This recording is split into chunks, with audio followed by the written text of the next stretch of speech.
Kebiasaan nyanyi di kamar mandi jadi kesan indah Opa Z bagi keluarga. Kebiasaan Opa Z Lekatompesti bernyanyi saat sedang mandi menjadi kenangan tersendiri di hati keluarga.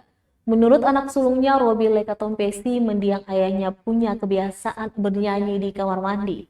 Dan itu dilakukan dengan suara yang keras hingga terdengar di seisi rumah. Mereka pun selalu terhibur tatkala Opa manggung di kamar mandi.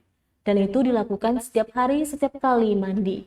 Belum lagi pria yang akrab disapa Bapak TK itu selalu bermain musik di kala senggang. Itu dilakukan hanya sekedar menghibur anak cucunya yang ada di rumah. Sehingga wafatnya Z Lekatompesti menjadi berat bagi keluarga besar. Jenazah Z Lekatompesti saat ini masih berada di rumah duka kawasan Amalhusu, Nusa Tenggara, Kota Ambon.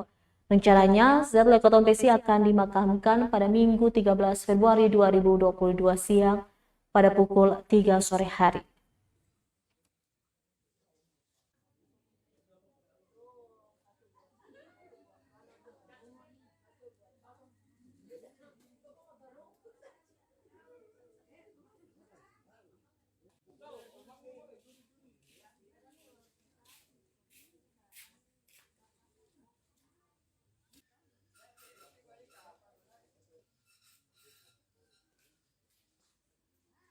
Terima kasih sudah nonton. Jangan lupa like, subscribe, dan share ya.